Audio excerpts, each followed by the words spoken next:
Good afternoon, everyone. It is my pleasure to introduce our guest speaker today, who is Mr. Joe Ricketts. His company's name is a well-known name in the city of Omaha. Mr. Ricketts spent over 35 years helping to build and run the world's largest online brokerage. After graduating from Creighton University in 1968 with a degree in economics, Mr. Ricketts began his professional career as an investment advisor with Ricketts and Company. He then became a registered representative with Dean Witter, and later branch manager at Dun & Bradstreet. In 1975, he co-founded First Omaha Securities, one of the first companies to recognize the potential of the discount securities market. The company grew quickly, and through the use of innovative technology and marketing in his direction, Mr. Ricketts founded the company now known as TD Ameritrade. Today, TD Ameritrade manages hundreds of billions of dollars in client assets and leads its competitors with hundreds of thousands of trades every day. Mr. Ricketts served as the CEO of Ameritrade Holding Corporation from 1982 to 2001, and was the chairman from 1982 to 2008. Since 2008, he has not slowed down. He devotes himself to an extremely active lifestyle of entrepreneurial and philanthropic ventures. When not traveling, he lives in Little Jackson Hole, Wyoming with his wife of more than 40 years. They have 4 children and 12 grandchildren. Ladies and gentlemen, please, let's give a large Catholic Professional and Business Club welcome to Mr. Joe Ricketts. Thank you, Kevin. You're welcome. Appreciate that. Thank you for inviting me here to speak today about Cloisters on the Platte. It's certainly my pleasure to talk about Cloisters on the Platte. And I thought I would just tell you who, where, when, and what it's all about.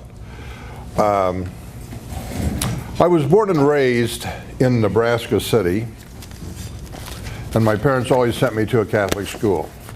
So my grade school, high school, and college were all Catholic schools. I went to Creighton here, as just mentioned. And so in the formative years of my life, there were 3 pillars in my mind with respect to my growing up and maturing. One was the intellectual, the academic, where I went to school. And the other was the athletic, you know, the sports and the leisure time activities. And the other one was spiritual, which I got from the Catholic religion. And when I got out of college, got married, started a family and a career, I missed that spiritual part. It was always around while I was a student, but it wasn't around when I was out in the work world. Mass on Sunday just didn't quite get it.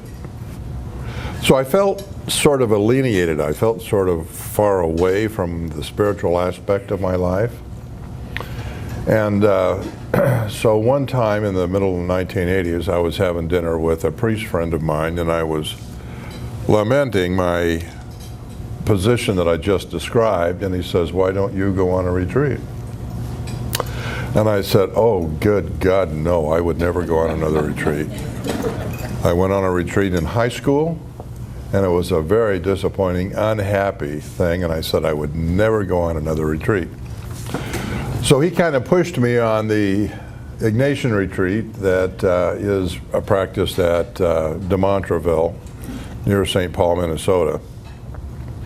And so before he was done, I said, okay, I'd go. So I went to De Montreville with a great degree of anxiety. Wasn't too sure about this. Started on Thursday afternoon. It was a quiet retreat, which meant you didn't talk very much. And you got done on Sunday.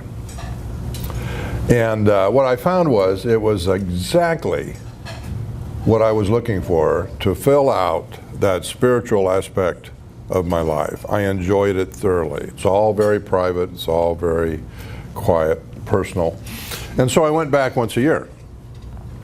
And somewhere in the 90s, I got busy, and I called him and said, I can't come this year because I'm busy with something else, so I'm going to have to renege. Another year went by, I called him back up, and I said, well, I can come back now. And they said, oh, we filled your place. We don't have a place for you. You can't come back. So I had to wait until somebody else at another date, another time of the year, he decided not to come, and they had a vacancy, and they could let me in. And so one time when I was making one of these retreats, I said to myself, you know, I really do enjoy these spiritual retreats. But it would be a little bit nicer if I didn't have to go so far, and if I didn't have to come all the way to St. Paul. And then one time, a couple years later, I said, well, why don't I just build one? I've got the resources, I've got the ability, why don't I just build one in Omaha? So I went to the Archbishop Curtis, and he said, yeah, he would encourage me to do that. And then I went to the provincial at the Jesuits to see if they would direct the retreats.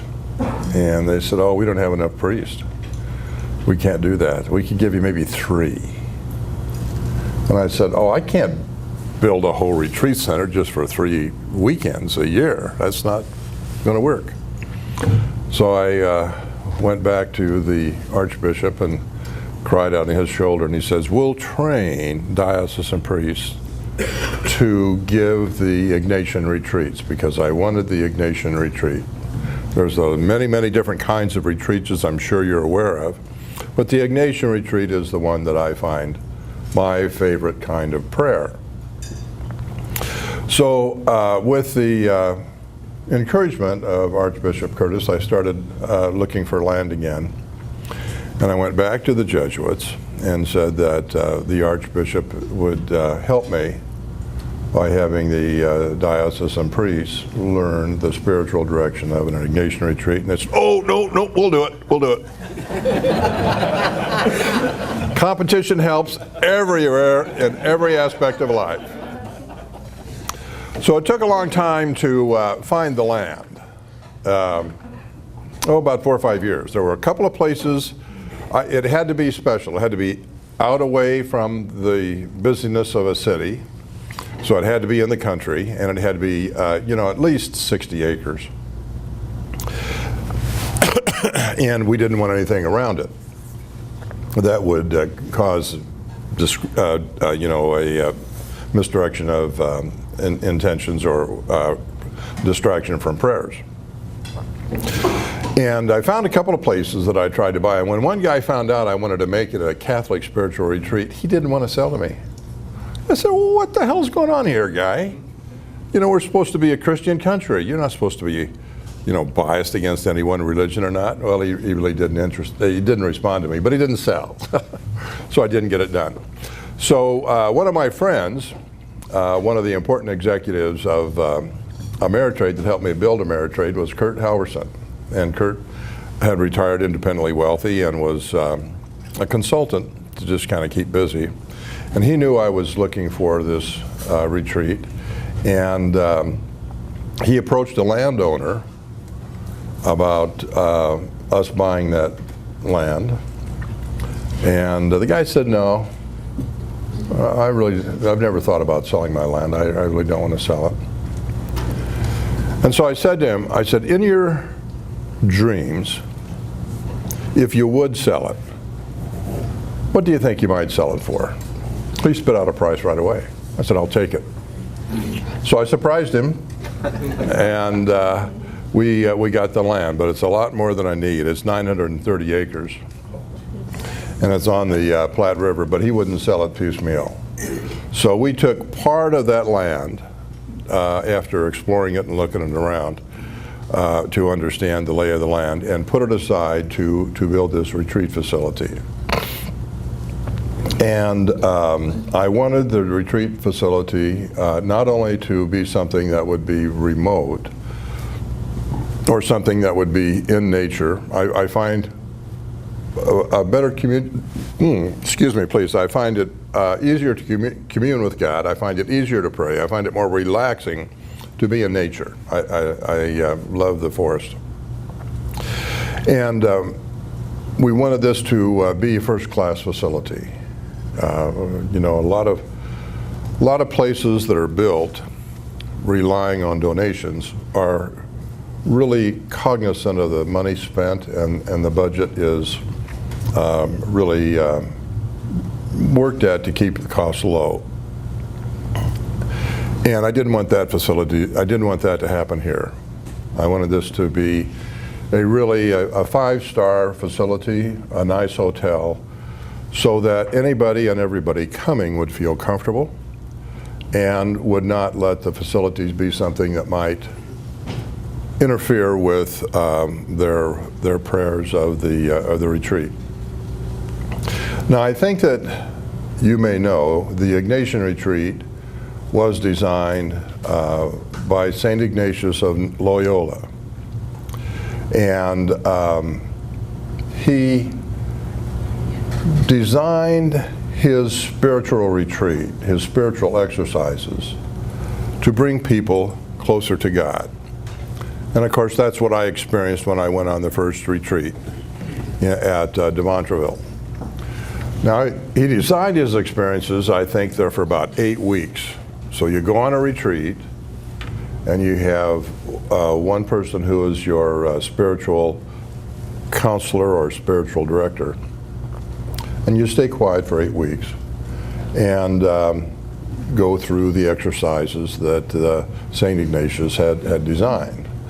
Well, the only people that can really go on an 8-week retreat are religious people. So a lot of priests and a lot of nuns go on those long retreats, but there's very, very few lay people that went on retreat, that go on those retreats.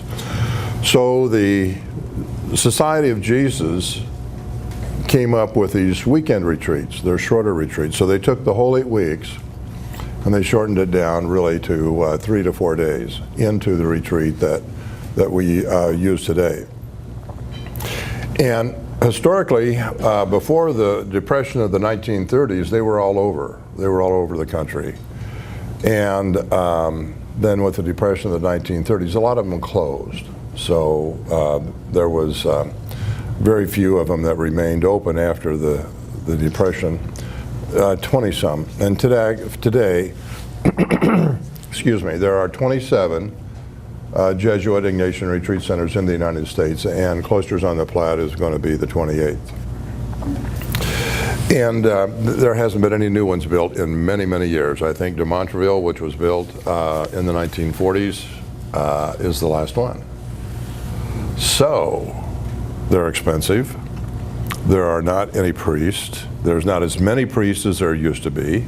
So the Jesuits don't have the priests to really run these things, and so they just haven't been built. So when I proposed to build one, it really kind of caught everybody off guard, because this is an unusual way of building it. I talked to the Archbishop about how it would function. So the facility is in a foundation, and we will have a board of directors, of which the Archbishop will appoint somebody to the board to operate the Cloisters on the Platte. Excuse me. And I asked the provincial of the Jesuits if they wanted to appoint, so they'll appoint somebody to the board, and we'll have the board of directors then run the retreat. Now that's different than other retreats, which are owned by the Catholic Church, by the Jesuits. And they put a Jesuit in charge, and that Jesuit runs that retreat. This is going to be run by a board of directors, some of which are religious people and some of which are not of the religious orders. So it's a little bit different in that regard. And one of the things that I'm really pressing for is that it's open to everybody, Catholics and non-Catholics alike. And so I'm hoping to have a retreat for a number of Christian pastors next spring, to come and show them that we don't offer them any competition, we don't offer them any threat, they don't have to be worried about us. And in many religions, they have the same kind of environment that we have, and they have Saint Ignatius of Loyola. He's a saint in their religion too. So there's a lot of religions that are very, very similar to the Catholics, like the Lutherans, Episcopalians, Presbyterians, and the Methodists, who would find this type of prayer right in line with the type of Christian religion that they celebrate. Now, maybe some of the other religions may not find it particularly attractive. Evangelicals may not find it too attractive. But I'd like to make it open to anybody and everybody that really wants to come. And I've had a rabbi ask me if he could come, and I said, well, we would be honored to really have you come. And he said, well, okay, I'll come to one of your retreats. Now, I don't know much about the Jewish religion, but I know they don't think Jesus is God, so it's a big gap in what they believe and what we believe. But he's certainly welcome to come and see what it's like, and then he enticed me to come to one of his services. So on a Saturday morning, I'll be going to the synagogue to go to one of his services. But we are, at the current time, making all the Catholics in the Archdiocese aware of what's going on. So right now I'd like to talk to you a little bit about the facility. I think that I brought a couple of videos that we can take a look at. And one of the ways that I get my information on how things are progressing is that Kurt Halverson, who is in charge of building the facility, gives me a written report weekly about everything that's been done. And he gives me this video. So I don't have to go out and visit the site very often, and this is the way I find out what's going on. So this is one of our recent videos that I get in my weekly report from Kurt. And the building we're looking at here is the Retreat Center. And we're flying in from the southeast. So you can see the new road that's being built up here. This is the road that's being built, and will be the new road. This road is for contractors. That road will be taken out. Here's inside parking for 80 cars, and here will be the entryway where people making retreat will be assigned their rooms. The Stations of the Cross are over here, and I'll talk more about that in just a minute. The main building is right here. This is the chapel, and they're connected by a walkway. And the chapel, of course, has the dining, or the main building has the dining room. This is one of the areas that will be a lodge. I call them lodges. Oh, you can't hear me through the other thing? I call them lodges because they don't have kitchens and they don't have garages. So they're a house, a nice house, but they are something different than what you would have at home. And I also want them to look, feel, and touch different than what you'd have at home. So when you come, you're going to have a room that will be something different than you'd normally run into. So I adopted the log, the wood feel, the wood rock feel of Rocky Mountains log cabins or Appalachian Trail cabins. And then I went to architects, the best architects in the country that do that type of stuff. So we got 7 buildings. There's 3 of them here and 3 on the other side, and they're all done by different architects, different interior decorators, so they all got to look different, look, touch, and feel. The chapel has got a spot for 80 people. Now, we don't have pews. We have easy chairs, because you're going to sit there for maybe a half hour, 45 minutes. You don't want to sit in a hard pew. You want to sit in an easy chair. And then each station has a kneeler that's custom made by Zonkers here in town. So the chapel is modeled after Margaret Mary Church, which is an architectural design that I think is particularly attractive. So what Kurt is showing me here is that we're getting ready to put on the shingles, and this is 3 of the lodges on the east side. You can see the 3 different ones here. So he's showing me the progress of how we're getting in the foundation, getting the walls set up, and coming along with the construction. The thing that really bothered us this year is rain. We've got a lot of rain, which really has slowed down the construction. We have 8 different architects, 3 contractors, 9 sculptors for the Stations of the Cross, which I'll talk about in just a minute. So this is one of the looter control offices, and this is one of the buildings that they're building. They're putting in the foundation here. And we've got the landscaping all planned. So last spring we planted the grass, so it'll be ready to plant when we move it up here. We planted the trees, so we know where all the trees have been planted for the campus. I hate to use that word campus, but that's really what it is. And so they're growing now. So when we put them in, they're not going to be short. They'll be a little bit bigger than you would normally have for a new tree. The Stations of the Cross, I said, I want them outside, and I want them big, and I want them beautiful. So we searched the world to find something big and beautiful that you could put outside, and we could not find it. We even made a couple of trips. We made a trip down to Texas. This is the big retreat center, or where everybody congregates before we have meals. Anyway, that's the layout of the property, and throughout the forest we'll have paths, so that between lectures you can walk through the forest when the weather is good and everything is beautiful. Because at the end of a lecture, the director will ask you to go away and contemplate about the things that he talked about in the lecture that he had just given, so that you can inculcate that into your own life. And I find walking through the forest the most relaxing way to do it, and a lot of people do it. I know De Montreville is only for men, so a lot of the men do walk the trails. And so we'll have trails that can be walked here also. And then coming back to the Stations of the Cross, we couldn't find what we wanted. I couldn't find what I wanted. So I said, well, let's build them. And so my guys found a sculptor that they thought was particularly good. He'd done some sculpting of some stuff for the Pope, and it's in Rome. And so we called him and told him what we wanted to do. And it was kind of funny. And he said, let me get this straight. You want me to build 14 Stations of the Cross? Yeah.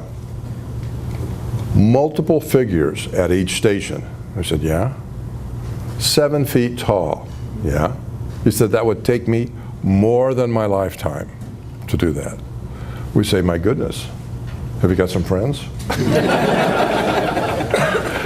So we contracted with him to be the general leader, and he went out and found 8 other sculptors to do the stations that we're putting together. So there's a lot of cooperation among the sculptors to make Mary and Joseph and multiple figures throughout the stations all look alike.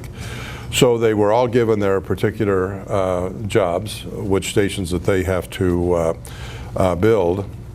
And it's centered around 2 places, the northwest and of the United States, up around Seattle, and then down around the southwest part of Colorado. So these sculptors congregate around kilns.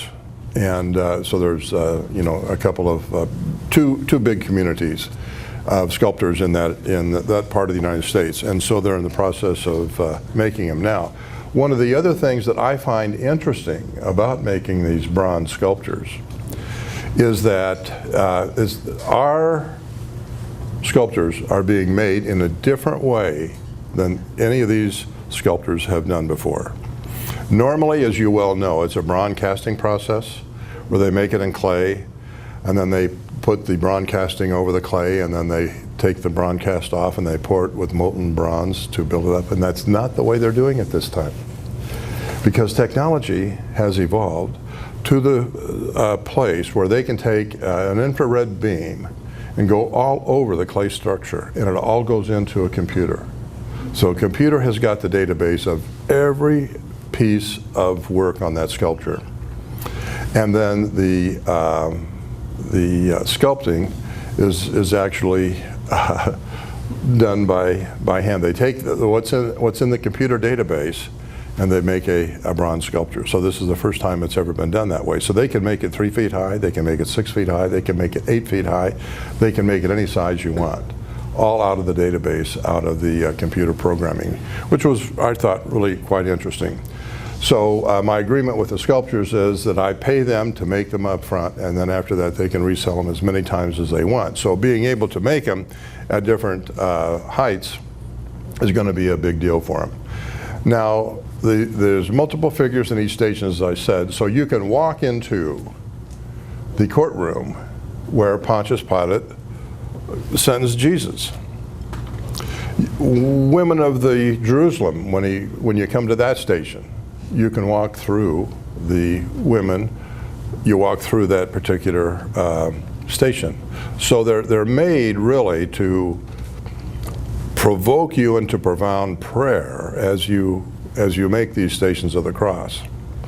And the people that are working with me, oh, I got to tell you, my executive group, I have 2 Lutherans, a Jew, and I don't know what the other person is, never asked, and 1 Catholic. But I didn't pick them for their religion. I picked them because I knew that they had skills that could help me get this thing built. And it's like building a small city. It's like building a small town. The other people have said, you know, Joe, this is really going to be, these Stations of the Cross are going to be world famous. And I said, do you think so? He said, oh yeah, we're going to get attention from all over the world. And he said, people are going to want to come here to see just the Stations of the Cross. And I said, no, the only way you're going to see those Stations of the Cross is if you sign up for a retreat. And so they said, oh, you ought to open it up to the public. I said, I don't think so. That's one of the attractions, to get people to come to make the Stations of the Cross. And they said, well, the attraction to making the stations on a retreat is going to be an attraction by itself, because no other people's going to be around. It's going to be very quiet, it'll be very personal, and it'll be a very spiritually rewarding retreat prayer.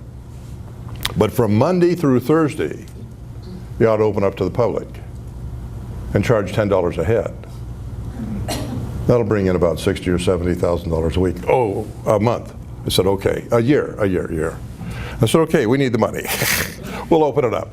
So what we're going to do is to put some billboards along the highway, the interstate, and people can read. It'll be like Burma-Shave. We'll have multiple signs.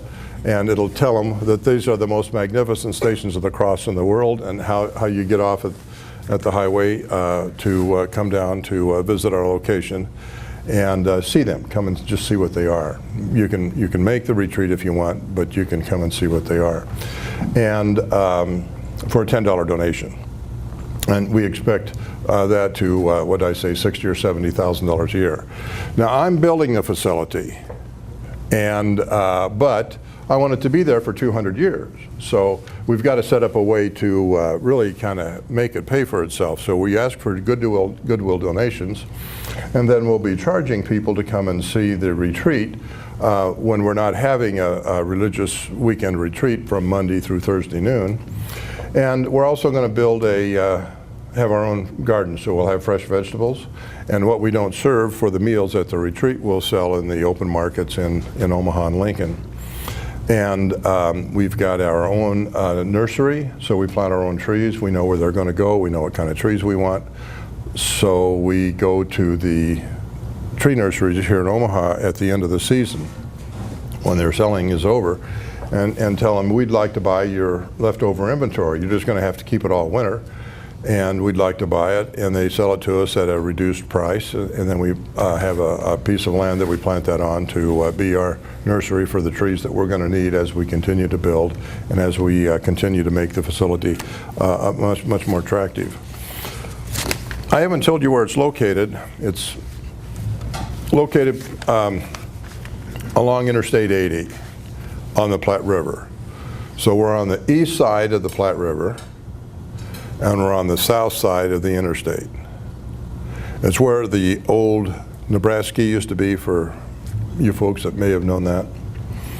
And it's really a beautiful area. A lot of it was cornfields down along the river, and I stopped growing the corn there.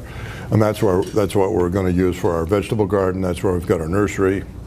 we've got use for that land, but we can extend the facilities of the retreat to go through paths out through the river bottom where you can't build anything because it's on a floodplain. And so the idea is for us to make things attractive so that people are able to enhance their spiritual prayer when they're on these retreats, and to make it something that is so rewarding for them that, like me, they'll want to come back every year. And we have room for 80 people. Now, I went to Bo's That Man Is You for my first talk like this. And of course, it was a banquet with men and women, and the Archbishop was there, and I was telling him about this. It's for men. The only thing I knew at De Montreville was that 60 men went every weekend. I said, it's a man's retreat. So after, I think it was your wife and a couple other women came up and said, we want women to go to this. I said, well, do you understand? This is a quiet retreat. You don't talk.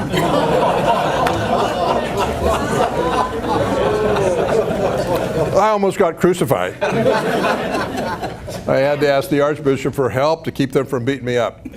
So I said, okay, I'll tell you what I'll do. I'll open it up to women, for women that may want to come, but there has to be, we have to fill it up, 80 people each weekend. So I just can't take 2 or 3, because I didn't think women would go. Well, I got to tell you, ladies and gentlemen, there are more women signed up for these type of retreats now than we have men.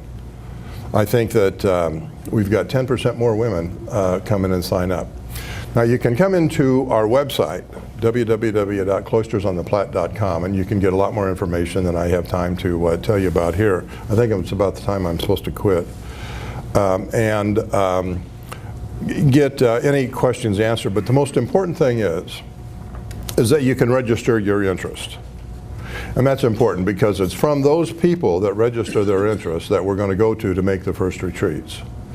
And I think that once people make a retreat at the facility and understand how well it lends itself to their prayer and the spiritual aspect of their life, that we'll have more requests to come than we're going to be able to fill. We're going to be open 47 weekends a year. We're not open on Easter and Christmas and things of that sort. So that comes out to about 3,750 people we have to have that come back every year. And then for the people that move away or the people that pass away, we have to have a waiting list to fill it in. So we have to have somewhere around 4,000 people indicated, and right now we've got 2,000. So I make talks like this. I've been out to all the parishes. I think we've got 4 parishes left to go to talk to at Sunday Mass, and then we will be done with that, and then I've got some other marketing aspects that we'll put out. So coming in and register your interest for going on a retreat means that when we get close to being finished, when we're going to have our first retreat in July of 2018, that we'll call on those people on that list to see when they may want to make a retreat. Are there any questions or any topics that you'd like to talk about? Mr. Ricketts, on the Stations of the Cross, why 7 feet tall versus life size? I wanted just a little bit bigger than life size. Simple wild ass guess. I just wanted a little bit bigger. I don't think there are any Stations of the Cross 7 feet tall in the world. So I just wanted something a little bit bigger than normal. My preference, that's all. Yes, sir. Are the 60 acres kind of nested in the middle of the 900 acres, so you've got a buffer? No, we do have a buffer, but it's not in the middle. It's on the eastern edge. During the summer, you can't hear the interstate. In the wintertime, when the leaves are on the ground, you can hear some of the noise from the interstate, but we wanted to get away from the interstate as far as we could. And it's the most beautiful part. It's the most hilly part. There are farms on either side of us. So there's not going to be anything that's going to interfere with us. One farm is in a conservation easement, and the other farm is going to be a farm until the guy says he dies, and then if I want, I can buy that land. So there isn't going to be anything that's going to interfere with what we've got planned. And then, so we're taking up about over a third of it for this particular facility, and we'll see what happens in the future with regard to what we do with the rest of the land.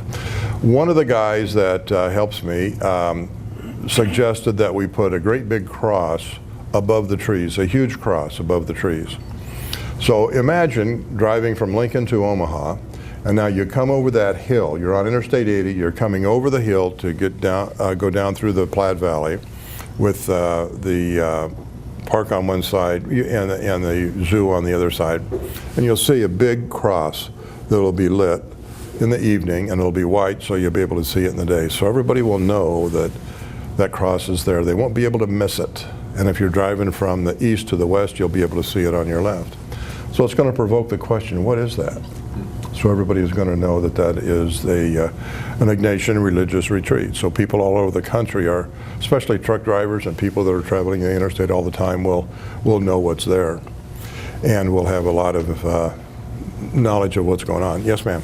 Mr. Ricketts, there's a way that you can get a signal in through AM station as people are driving down the highway to tune in to a recording that would promote and tell this beautiful story that you're talking about. That's a good idea. I'm going to follow up on it. Thanks. Which reminds me, on the stations, in each room, we'll have some headphones so that you can take the headphones to make the stations. So as you walk up to the station, the headphones will start talking to you about what's happening in that particular station and what Christ is going through. And then as you walk away, it goes off. And as you walk up to the next one, it'll start talking to you about the next station. So it's going to be unique in that regard. But that's a very good idea. Thanks. Yeah, Paul? Briefly expand on the concept of that underground parking garage and then the golf cart valet. First of all, I wanted the parking garage to be away from the campus. At DeMontreville, the people that work in the kitchen and people that have to come in to do service work come in while we're on retreat. And it's kind of a distraction. So I wanted the parking garage to be completely away so everybody can leave their car in a covered parking garage, leave their keys in it. And then what we do is have our own retreat vehicles take the people up to their homes, up to their houses that they're assigned. So they park their car, they walk across the road to the check-in place in a store, and we tell them, well, you're this cabin and you're this room. And then we take them up there. So that keeps traffic out of the main part of the retreat facility. Thanks, Bo, that was a good idea. Now for the people that work in the kitchen, we have them come in on another road. It's further down away from the campus, and they come in through the back. And they come in on a special road and they drive right into a garage underneath the main building. So they interfere with what's going on in the retreat to the least extent possible. And then they leave by the same road. So they don't interfere with what's going on in the retreat. So we've tried to make it just as much outside interference gone as possible, so that we can just, people on the retreat can just have the pleasure of being able to continue with their spiritual aspect while they're on the retreat. Yes, sir. Well, Monday through Thursday till noon, will the facility be open for more than just the stations across? Can you also go into the chapel, walk the grounds? No, it won't. It'll only be the stations that'll be open to the general public. On the rest of the facilities, our people are coming in to clean. So they're going to clean the church, they're going to mow the grass, they're going to change the seats on the bed. So it's a lot of work to come in on Monday morning and get all done by Thursday noon. So the rest of it is going to be closed off. And then on the website, will that show kind of an aerial of how you get there? Because I'm assuming it's gravel roads? Yeah, but the gravel road is very short. You come down that, you go to the second, going from east to west, you take the second Gretna exit off Interstate 80 and go south. You know where the family shrine is? Take that same exit and you drive down to the Platte River about 3 miles and then take a right. And that's a gravel road, but it's only for a short period of time. And then you'll see our signs. So it will, it's easy to find, and we do have the directions on our website. Right now, everything is closed. You can't get in. It's because of all the equipment and everything that it's got security around. Any other questions? Speaking of the Holy Family Shrine, are you going to be try and work with them at all, since you're basically right on the same route? We're on the same route. They're about 3 miles away, 4 miles away, but we're not going to work with them. We've tried, but it just doesn't fit. Once people come on a retreat, they need to be secluded. They need to be in their own area. When people are assigned their room in one of the lodges, when they come back the second, third, and fourth times, they'll be assigned different rooms in different lodges, so that a retreatant will never get the same room unless they come back more than 80 times. Now at De Montreville on Sunday afternoon, when they're all finished, they'll have a banquet, and they'll honor people that have come for 30 years and 25 years. So some of the men that have been coming for a long, long time, and it's quite nice to see people get awards for coming for all those number of years. Here, we will do the same thing. We'll, of course, the first year, nobody gets an award. You don't get an award until after you've been there 5 years. But hopefully we'll get out there for a long period of time. But I would really find it fun to give the first award away for somebody that's been coming there more than 80 years. But what we want to do is have your experience when you come back each time be a little fresh, be a little bit different. Every year when you come back, the meals will be planned differently. You won't get the same food from one year to the next year. I think that we'll have internationally known chefs design our meals. I think we'll have our own fresh baked bread, our own fresh baked pies and cakes and things of that sort to make things very comfortable and very convenient. Any other questions? But how many people will you employ? Oh, don't know yet. We have to get there. We got to have people to take care of everything. So I don't know how many maids it's going to take to keep the bedrooms clean and keep the houses clean.